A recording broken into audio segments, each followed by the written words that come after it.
अस्सलाम वालेकुम फ्रेंड्स, अगर ये वीडियो आखिर तक देखते हैं तो इसमें आपको मालूमात मिलेगी नए उम्रा सीज़न के हवाले से।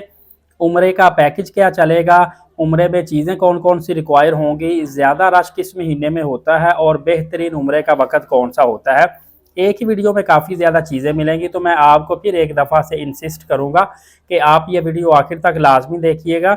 इससे आपका भला हो सकता है, आपके दोस्तों का जिन्होंने जाना है, फैमिली रिश्तेदारों का किसी न किसी तरह से आपको बेनिफिट पहुंचेगा। और ये वीडियो सवाब की नीयत से शेयर भी कीजिएगा ताकि दूसरों की भी रहनुमाई हो सके। फ्रेंड, एक चीज़ याद रखिएगा कि नंबर एक तो हज के 4-5 दिन के बाद वीज़े अप्लाई होना शुरू हो जाएंगे, उम्रा वीज़ा ओपन हो जाएगा और एक हफ्ते के अंदर अंदर फ़्लाइटें भी आना जाना शुरू हो जाएगी। सिर्फ अगर खुदा ना खास्ता जंग की ये सूरत हाल बरकरार रही तो आपने फ़्लाइट कराते वक्त देखना है कि कौन कौन सी फ़्लाइटें, पहले तो कोशिश करनी है डायरेक्ट एयरलाइन करवाएं। दूसरा, कौन कौन सी एयरलाइन ज़्यादा कैंसिल तो नहीं हो रही, मसले तो नहीं आ रहे जो वाया के साथ हैं। जैसा कि इस वक्त जो सूरत हाल है, via Bahrain, via Kuwait, via मस्कत, via Oman, via Qatar, इस तरह काफ़ी ज़्यादा और भी डिफरेंट जो ममालिक है यहाँ से फ़्लाइटें ज़्यादा कैंसिल हो रही है। जबकि डायरेक्ट जो सऊदी एयरलाइन है या पाकिस्तान से PIA, एयर ब्लू, आप एयर सियाल जो हैं, ये फ़्लाइटें इस तरह इंडिया से भी जो सऊदी एयरलाइन की फ़्लाइट भी फंक्शनल है, ये डायरेक्टली आ जा रही है। ये चीज़ें आपने माइंड में रखनी है। और जब उम्रा वीज़ा ओपन हो जाएगा, प्रॉपर वीज़े लगने शुरू हो जाएंगे, उसके बाद आपने तसल्ली के साथ, आराम के साथ वीज़े अप्लाई करने हैं और फ़्लाइट बुकिंग करवानी है।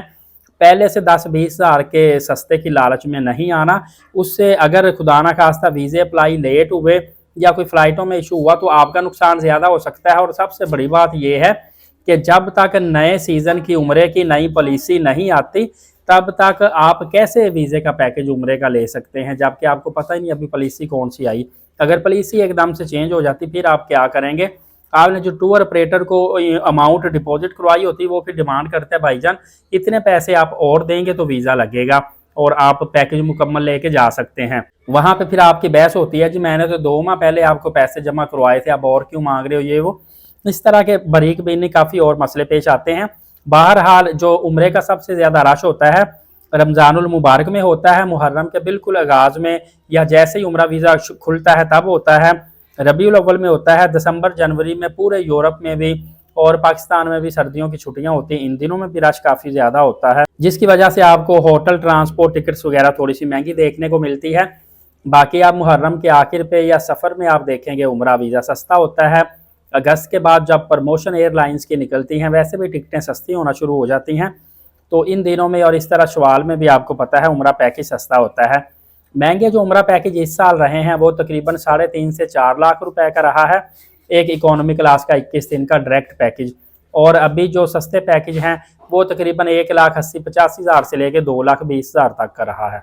और ये सीज़न वाइज होता है, कम रश में सस्ता उम्रा और ज़्यादा रश जब होता है तब पैकेज महंगे होते हैं। इसी तरह इसमें कुछ तब्दीलियाँ, इकोनॉमी क्लास पैकेज जैसे कि 1,80,000 से लेके तकरीबन आपको 2,80,000 रुपए तक गया था। इसी तरह स्टार कैटेगरी के जो पैकेज थे वो 3,30,000 रुपए से लेके तकरीबन 4,90,000 तक गए हैं। और 5 स्टार के पैकेज जो साल 2025 में और 26 के शुरू में रहे हैं ये तकरीबन 6 लाख से लेकर 9 लाख रुपए तक या इससे भी ज़्यादा के इवन के रहे हैं, जो बिल्कुल क्लॉक टावर या ऊपर जो होटल हैं और बेहतरीन आला किस्म की फैसिलिटीज़ के साथ है। फ्रेंड, यहाँ पे मैं हमेशा आपको बात करूँगा कि हमेशा आपने मुस्तनद जो ट्रैवल एजेंट पुराना काम कर रहा है, आपके जानने वाला है और जिसकी रेपो बहुत ज़्यादा अच्छी है, उनसे आपने पैकेज लेना है। पहले से प्लानिंग करनी है, दिनों के अंदर फ्लेक्सिबिलिटी रखनी है कि इस हफ्ते चले जाएँ या अगले हफ्ते, ताकि आपकी जो एयरलाइन टिकट है वो सस्ती हो सके। रश से बचने के लिए आपने भी कोशिश करनी है कि अगर आपने रश वाले दिनों में जाना भी है तो एटलीस्ट आप ना 500, 600, 700 मीटर फासले से ज़्यादा दूर रहाइश मत लिया करें। जो लोग पसंद करते हैं कि हम शटल सर्विस होटल लें, वो बड़े अच्छे होटल 5 स्टार 4 स्टार होते हैं, तो वो अपनी जगह राइट है, बिल्कुल ठीक है। सिर्फ उनको ये परेशानी एक बनती है कि जब उन्होंने नमाज पढ़नी है आधा घंटा पहले शटल बस आपको उठाएगी, वहाँ से आपने जाना ही जाना है और जब नमाज मुकम्मल होती है फिर वहाँ से बस शटल वापस आती है।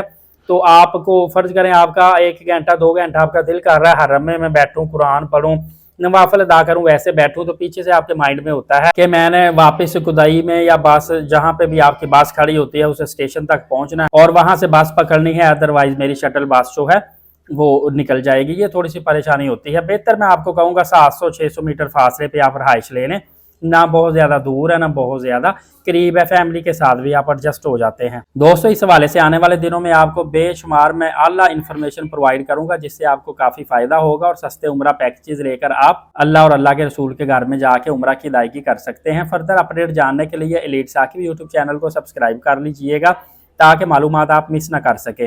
नमाज कायम करें, नबी पाक सल्लल्लाहु अलैहि वसल्लम पे रोज़ाना कसरत से दुरूद पाक भेजा करें और कुरान पाक की तिलावत करते रहा करें। शुक्रिया, जज़ाकल्लाह।